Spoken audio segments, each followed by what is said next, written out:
2 Samuel chapter 11, verses 1 through 15. In the spring of the year, the time when kings go out to battle, David sent Joab with his officers and all Israel with him. They ravaged the Ammonites and besieged Rabbah, but David remained at Jerusalem. It happened late one afternoon when David rose from his couch and was walking about on the roof of the king's house, that he saw the roof of a woman bathing. The woman was very beautiful. David sent someone to inquire about the woman. It was reported, "This is Bathsheba, daughter of Eliam, the wife of Uriah the Hittite." So David sent messengers to get her, and she came to him, and he lay with her. Now she was purifying herself after her period. Then she returned to her house. The woman conceived, and she sent and told David, "I am pregnant." So David sent word to Joab, "Send me Uriah the Hittite." And Joab sent Uriah to David. When Uriah came to him, David asked how Joab and the people fared and how the war was going. Then David said to Uriah, "Go down to your house and wash your feet." Uriah went out of the king's house, and there followed him a present from the king. But Uriah slept at the entrance of the king's house with all the servants of his lord, and did not go down to his house. When they told David, Uriah did not go down to his house, David said to Uriah, "You have just come from a journey. Why did you not go down to your house?"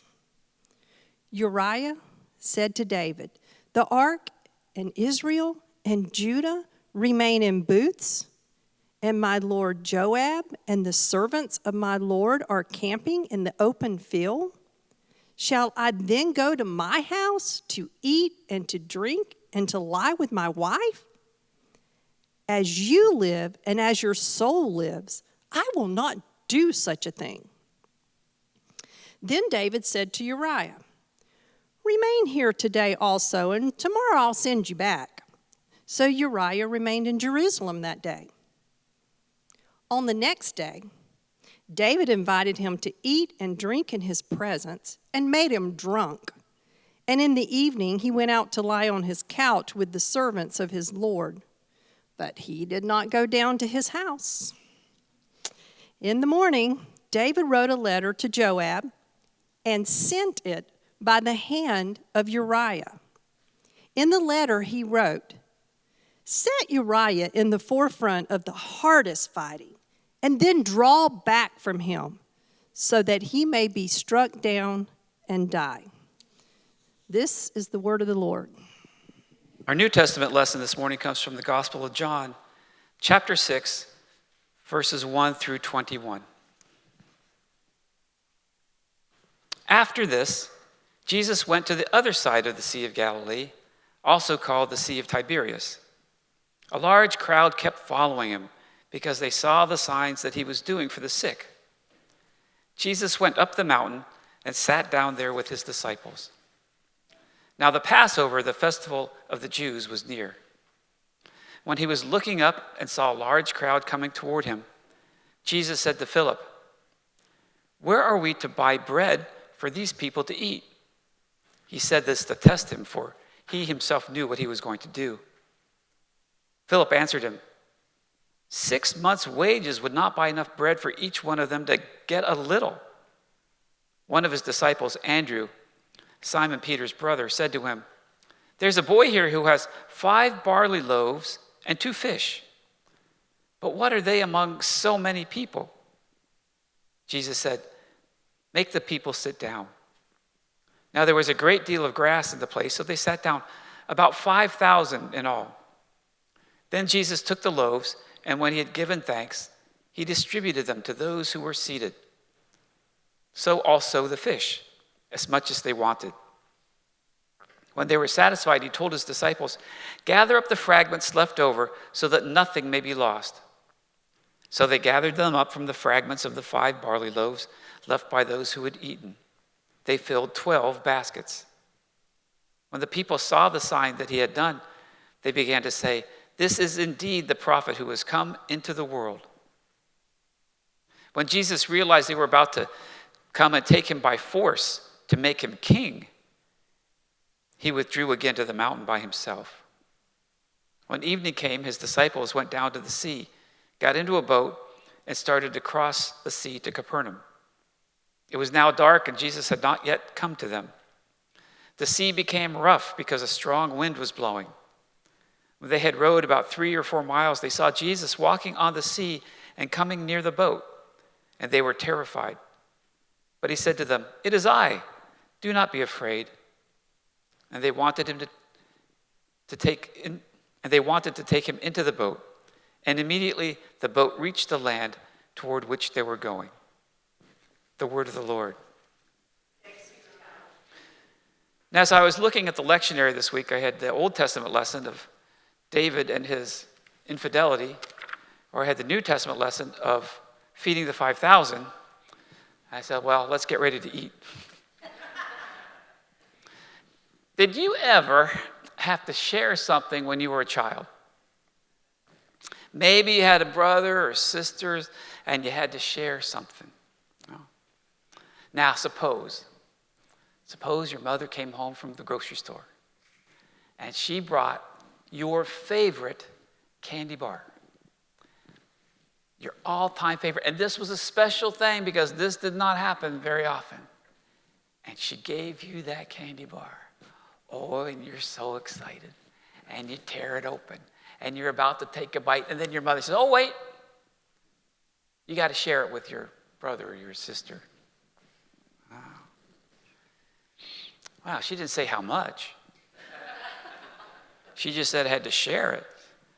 So how would you decide to share it? She didn't say the division had to be equal. So you've got 2 strategy choices.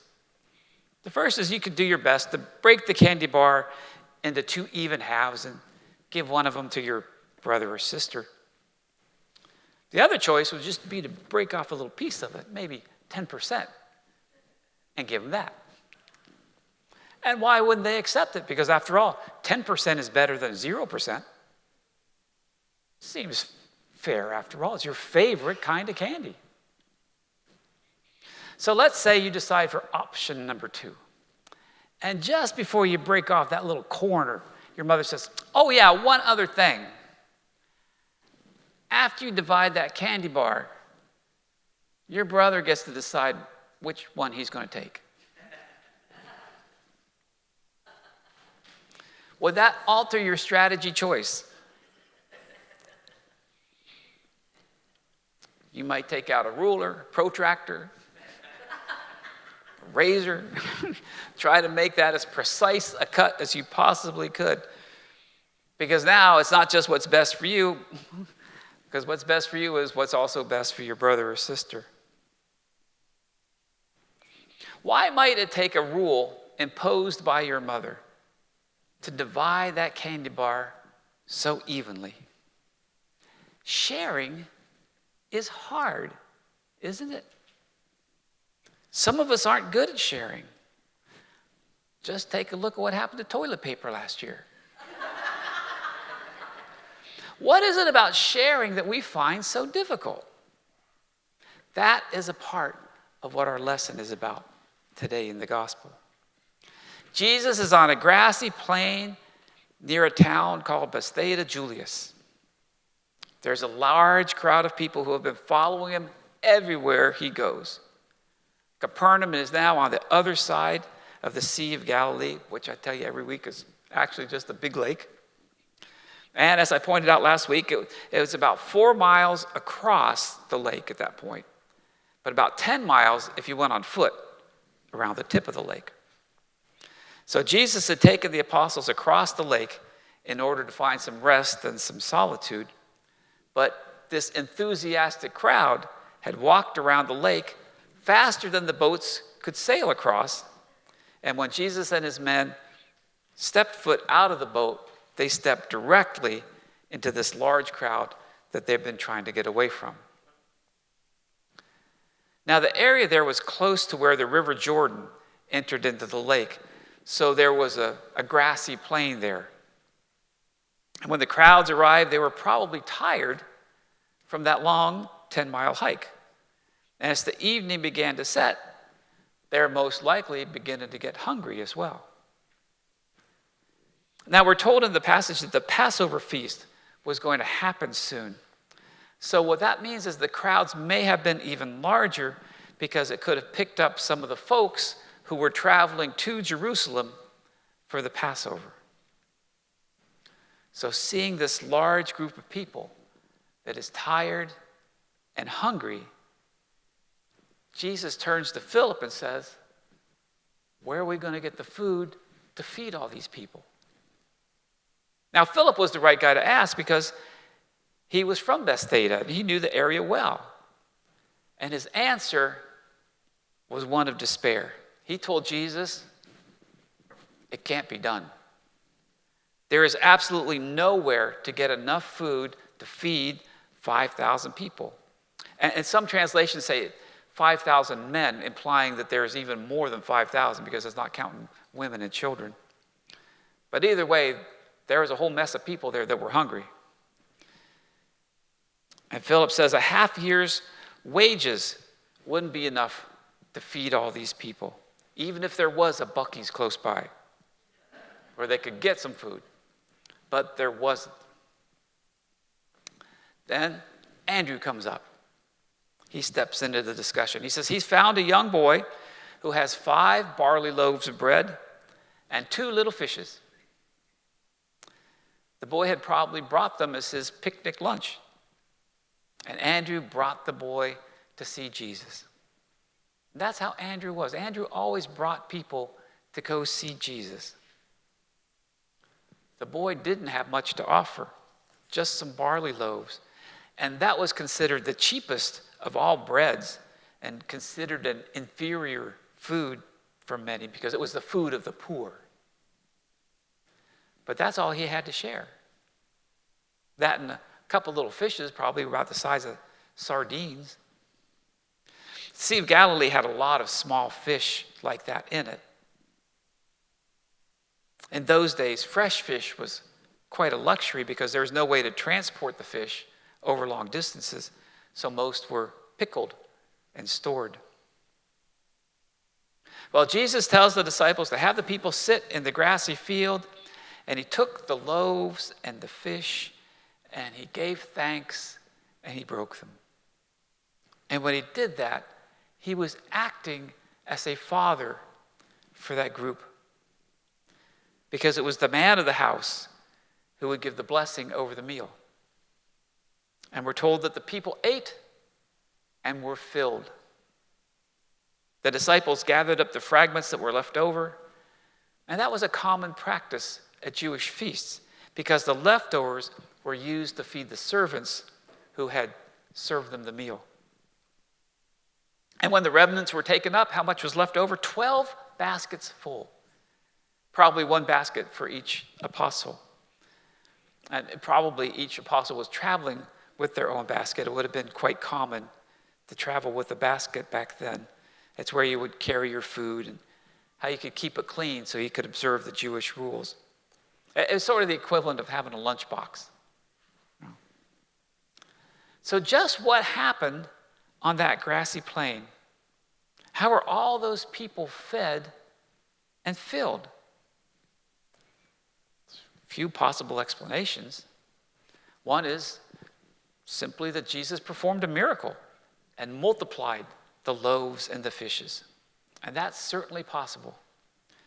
And as scholars point out, that is precisely the type of miracle, though, that Jesus refused to do when he was being tempted in the wilderness. Do you remember that? He was in the wilderness and the devil tempts him and says, turn these stones into loaves of bread. And he didn't do it. Now there's another possibility, and this one is intriguing to me. This crowd of people had set out on a 10-mile hike around the tip of this lake. It's hard to believe that they would do that, taking no preparations at all. Seems like they would at least have taken some food with them. And for those who were on the pilgrimage on their way to Jerusalem, they certainly would have brought some supplies and provisions with them. But maybe what happened was they weren't willing to share. Maybe they wanted to keep all that food for themselves. Maybe they were selfish. It was like a candy bar, except they didn't want to share any of it. But when Jesus blessed the food and broke it, everyone who had anything did the same. They took their candy bars and divided them evenly. And there was enough, more than enough, for everyone. Now, either way you look at this account, it's a miracle. Whether Jesus took the food and multiplied it, or whether Jesus changed the hearts of men and women there, either way, it's a miracle. And maybe getting a selfish person to become generous would be a bigger miracle. But the miracle doesn't happen if people aren't involved. Now contrast Andrew with Philip. Philip was the local resident who said that the situation was hopeless and there wasn't anything that could be done about it. Andrew was the person who said, I'll see what I can do, and I'll trust Jesus to do the rest. Andrew's the person who discovered the young boy who himself was very generous.